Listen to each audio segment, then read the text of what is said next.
അങ്ങനെ എല്ലായിടത്തന്നെ കൊല്ലം തോറും കൊല്ലം മുഖത്തോട് മുഖം നടന്നു പോയിരിക്കുന്ന പദ്ധതിയാണ് അല്ലേ.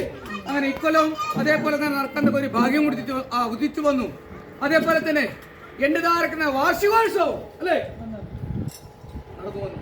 അങ്ങനെ കൊടുത്തിരിക്കുന്ന അന്നദാനവും നടന്നു വന്നു. ധർമ്മം അല്ലേ, അന്നദാനം ഏത് രീതിയിൽ നടന്നു വന്നു അതേപോലെ തന്നെ ഇനി മുൻപോട്ടും എന്റേതായിരിക്കുന്ന ഈ കള്ളാമുടയിൽ ഏത് രീതിയിൽ നടക്കണം, ഏത് രീതിയിൽ കൊണ്ടാടണം എന്നുള്ള എല്ലാ കാര്യങ്ങളും ഞാനാണ് വിചാരിക്കുന്നത് അല്ലേ. അപ്പോ ഇതുവരെ നിങ്ങൾ വിചാരിച്ച കാര്യങ്ങൾ എല്ലാ കാര്യത്തിനും ആധാരമായിട്ട് ഞാൻ അല്ലേ ഭക്തിയോടെ ഭക്തിയോടത്തല്ലേ.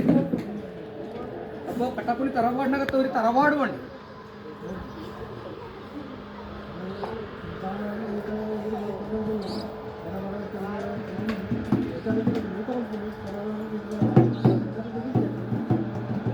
അപ്പോ എന്റേതായിരിക്കുന്ന വാളുഭണ്ഡാരം എന്റേതായിരിക്കുന്ന ഈ കള്ളാമ്പുള്ളിയിൽ തന്നെ വെക്കാൻ തക്കതൊരു ഭാഗ്യം എങ്ങനെ അത് 10 ആള് വിചാരിക്കണം അല്ലേ. അത് വേണ്ടേ വേണോ. ഈടത്തോളം ഈ കാലം വരെ കട്ടപ്പുള്ളി തറവാട്ടിലല്ലേ ഉണ്ടായിരുന്നു. അങ്ങനെയല്ലേ എൻ്റെ എട്ടില്ലേ അല്ലേ, അങ്ങനെയല്ലേ ഈ കാലം വരെ കട്ടപ്പുള്ളി തറവാട്ടിലാണ് എന്റേതായിരിക്കുന്ന വാളുഭണ്ഡാരുണ്ടായത്. അപ്പോ ഇതിന് ഇനിയൊരു മാറ്റം വേണോ?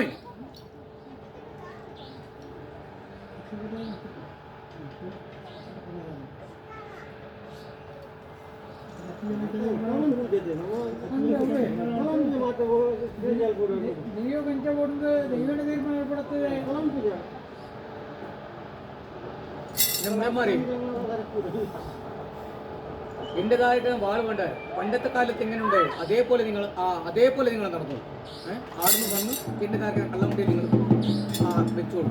ആ കള്ളമുണ്ടിയിൽ വെച്ചിട്ട് എനിക്ക് ഉള്ളിൽ എന്റേതായിരിക്കുന്ന ഉള്ളിലേക്ക് ആയിരിക്കാൻ നല്ല തമ്പിലും അല്ലേ അത് നിങ്ങൾ അതേപോലെ നിങ്ങൾ ചെയ്തു. ചെയ്യുന്നിടത്ത് ഇതുവരെ ദോഷങ്ങൾ വരാൻ വേണ്ടിയിട്ടില്ലല്ലോ. ഇതുവരെ കൊടുത്തെടുത്ത് അല്ലേ നിങ്ങൾ നടന്നെടുത്ത് എല്ലാ കാര്യത്തിനും നല്ല രീതിയിലൊക്കെ നടക്കുന്നൊക്കെ ഒരു ഭാഗ്യം ഞാൻ കൂട്ടി തന്നിട്ടുണ്ട്. ഇനി അതിനൊരു മാറ്റം വേണ്ട. എന്നത്തേക്ക് നിങ്ങളെ തറവാടായി എന്നത്തേക്ക് നിങ്ങളെ കട്ടപ്പണി തറവാടുന്ന കുടുംബാധിമാർക്ക് ഒരു തറവാടായോ അന്നത്തെ കാലത്ത് ഞാൻ തീരുമാനിച്ചു. എങ്ങനെ വേണു എങ്ങനെ നടക്കണം ഞാൻ തീരുമാനിച്ചോളൂ. തറവാട്ടുള്ള മാന്മാരും എല്ലാ മാന്മാരും ഉണ്ടെങ്കിലും പ്രാധാന്യം എനിക്കാണ് അല്ലേ. ഇരിയാക്കന്മാർ നമ്പിക്കുന്ന ഗുണികരാജാവ് ഞങ്ങളുടെ സൗകാർ മന്ത്രമൂർത്തി അല്ലേ. അങ്ങനെ പഞ്ചുല്ലപ്പൻ അമ്മ പാസാടമൂർത്തി വർണ്ണാർ പഞ്ചുല്ലപ്പൻ അങ്ങനെ കുടുംബത്തെ പഞ്ചുള്ളി എല്ലാ മാന്മാരുണ്ടെങ്കിലും മുമ്പത്തെ കൊടിയാണ് ഇക്കാണ് ആ തറവാട്ടിൽ അല്ലേ. അപ്പോൾ ആ തറവാടുണ്ടായിട്ട് ഉണ്ടായിട്ട് അതിനുശേഷം എനിക്ക് എങ്ങനെ വേണോ അതുപോലെ നിങ്ങൾ നടന്നു. ആടത്തോളം പണ്ടത്തെ കാലം എങ്ങനെ നടന്നു അതേ രീതി നിങ്ങൾ നടന്നു കേട്ടോ. അതിനൊരു മാറ്റം വേണ്ട. ഇന്നത്തെ ദിവസം എല്ലാ 10 ആൾ കൂടി അരിട്ടനെ മന്ത്രിച്ച് കെട്ടിയാവധാരത്തിൽ ഇവരെടുത്ത് വന്നു.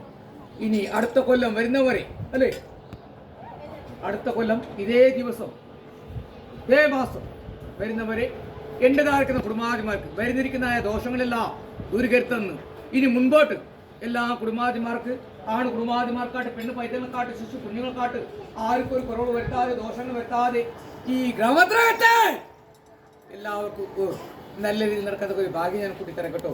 അങ്ങനെ 10 ആൾ കൊടുത്തിരിക്കുന്നതായ മഞ്ഞപ്രസാദ് ഞാൻ കൂട്ടിത്തന്നു. അങ്ങനെ അന്തിമോന്തി നേരത്ത് ഞാൻ കൊടുത്തിരിക്കുന്നതായ എന്റെ 10 ആൾ കൊടുത്തിരിക്കുന്നതായ മഞ്ഞപ്രസാദം. അങ്ങനെ ഈ മഞ്ഞപ്രസാദം എന്ന് പറയുന്നത് അടൂദേവന്റേതായിരിക്കുന്ന ഗന്ധപ്രസാദം, മധൂർ മഹാഗണദേവന്റേതായിരിക്കുന്ന ഗന്ധപ്രസാദം, കാവുദേവന്റേതായിരിക്കുന്ന ഗന്ധപ്രസാദം, കണിപ്രദേവന്റേതായിരിക്കുന്ന ഗന്ധപ്രസാദം.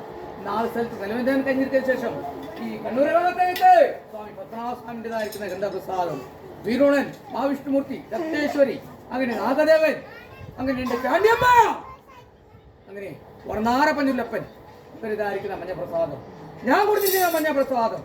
ഈ മഞ്ഞപ്രസാദം നിങ്ങൾ എല്ലാ 10 ആൾ നിങ്ങൾ എടുത്തോളൂ. അതിന് എടുത്തതിന് നിങ്ങളെ തറവാട്ട് നിങ്ങൾ പോയി കഴിയുമ്പോൾ തറവാട്ടിൽ എല്ലാവരും കൊണ്ടുവന്നിരിക്കുന്നതായ പാലുകനികളുടെ കത്തിവയ്ക്കുന്ന ദീപത്തിനായിട്ട് അലത്തിനും ബലത്തിനും ജലത്തിനും പെണ്ണു പൈതങ്ങളെക്കാട്ട് ശിശു കുഞ്ഞുങ്ങൾക്കാട്ട് കുടുംബാധിമാർക്ക് പോകുന്നിടത്ത് വരുന്നിടത്ത് എല്ലാ കാര്യത്തിനും ആധാരമായി നിന്ന് ഈ കണ്ണൂരകമത്തകത്ത് ആർക്കും ഒരു ദോഷങ്ങൾ വരുത്താതെ ഈ പത്മനാഭ സ്വാമിന്റെ മണ്ണില് എല്ലാവർക്കും സന്തോഷത്തോടെ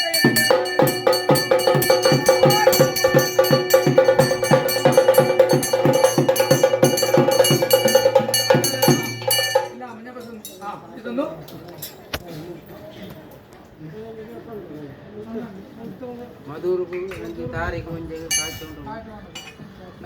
നല്ല കാര്യമാണ് അല്ലേ. അതേപോലെ തന്നെ മധൂരില് മഹാഗണപതി അല്ലേ, പണ്ടത്തെ കാലത്ത് ഏത് രീതിയിലുണ്ടായോ ഇങ്ങനെ ഈ രീതിയിൽ ഇന്നത്തെ ദിവസം ജീർണോദ്ധരം നടന്ന ബ്രഹ്മകലശോത്സവം നടക്കുന്നതാണ്. അപ്പോൾ എൻ്റെതായിരിക്കുന്ന പേര് പറഞ്ഞ് എൻ്റെതായിരിക്കുന്ന ഭക്തന്മാർ എൻ്റെതായിരിക്കുന്ന എല്ലാ കുടുംബാധിമാർ പോകുമ്പോൾ ഭഗവാനോട് ഞാൻ എല്ലാ കാര്യത്തിലും മാപ്പ് പറഞ്ഞു നിങ്ങൾക്ക് ഏതൊരു ദോഷങ്ങൾ വരുത്താതെ അത് നല്ല രീതിയിൽ കൊണ്ട് ചെയ്യത്തക്ക ഒരു ഭാഗ്യം ഞാൻ എടുത്തറിയുന്നത്. അപ്പോൾ എൻ്റെതായിരിക്കുന്ന രാശി എടുക്കുക, കിട്ടിയ അവതാരം മുന്നെടുക്കുന്നത് എൻ്റെതായിരിക്കുന്ന കള്ളമതിയിൽ സന്തോഷങ്ങൾ പറയക്കുന്നതല്ലേ.